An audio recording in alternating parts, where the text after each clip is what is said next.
All right, here we go. The 1920s and the Harlem Renaissance. Today, we are focusing on art.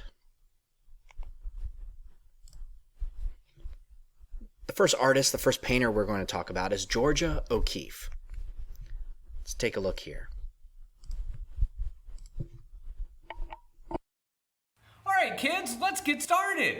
So Georgie O'Keeffe was born in 1887. Georgia. In a big old farm right up there in Wisconsin. She found beauty in simple things like flowers, mountains, seashells, and animal bones.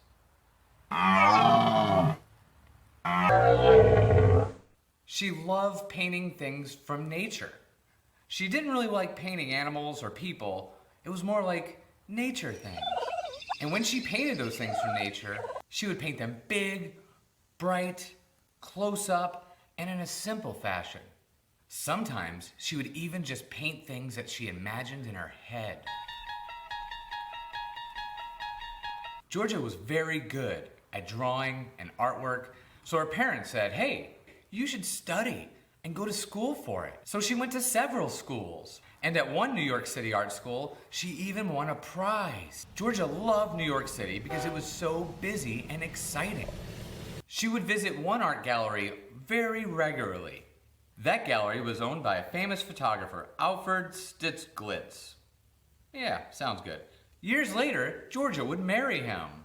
After working in New York City, but before marrying Alfred, the guy who owned the art place, Georgia took a teaching job in Texas. She loved Texas too. She loved the clear skies, the heat, the blinding sun, and the amazing storm. Texas inspired her to create some great paintings. Alfred, her future husband, noticed the work she was doing in Texas. He talked Georgia into coming back to New York City. He told her she didn't have to have a regular job like everyone else. She could just come to his studio and paint. It was around this time she started painting flowers, the work she's most admired for, and made her famous. She liked to paint her flowers huge.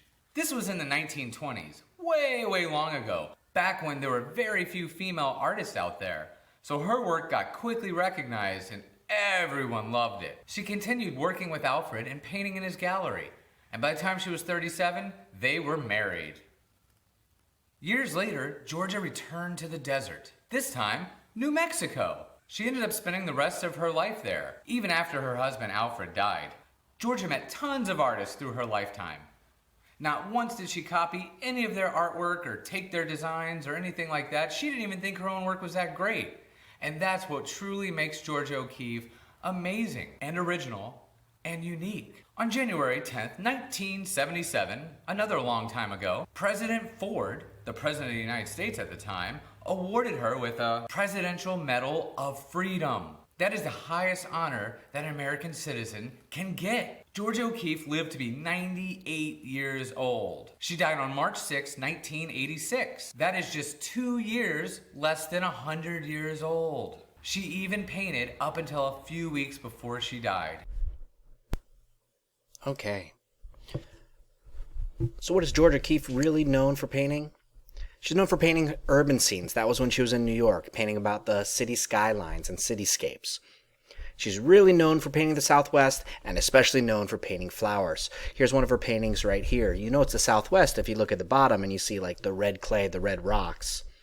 And you have desert flowers there, and animal skulls that you really think of when you're in like the desert. Here are a couple more of her famous ones that you see in galleries and on stamps that you can buy. With this last one being her most famous one, called The Red Poppy.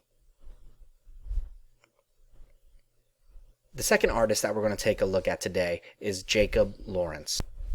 Jacob Lawrence painted about the Great Migration North. If you take a look at this painting here, what is the Great Migration is about? The Great Migration is all about African Americans leaving the South and moving to the North. You can see it again here in one of his paintings as well.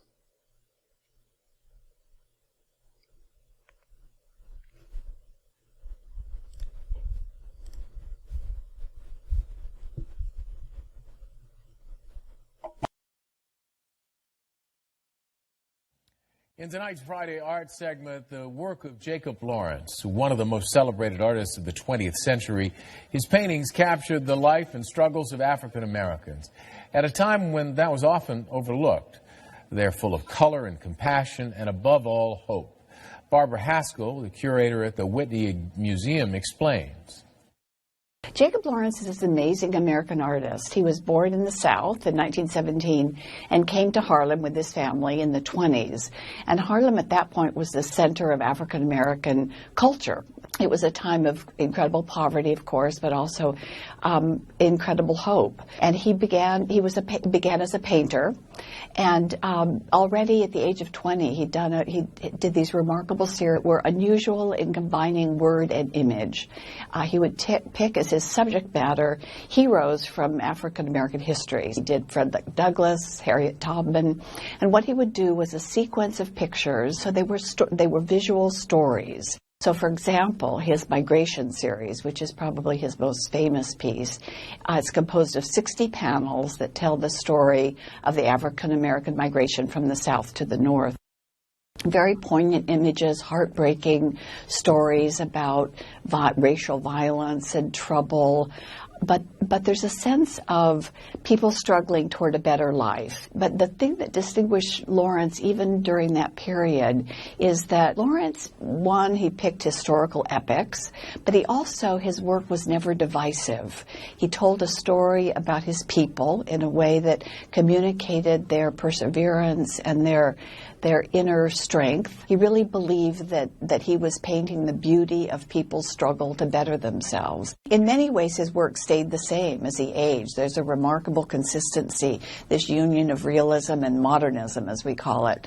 I think he wanted to be remembered as an artist who created bridges and who not only told the epic stories of African American history, but also told the story of African Americans and Caucasians working together. That sense of hope and struggle towards something, a possibility of a better future, was something that he hoped his work would communicate. Jacob Lawrence's Migration series is currently on display at New York's Modern Museum of Art. So, why would African Americans want to leave the South? Well, obviously the discrimination, the Jim Crow laws, the violence, the racism, the prejudice. Those are push factors.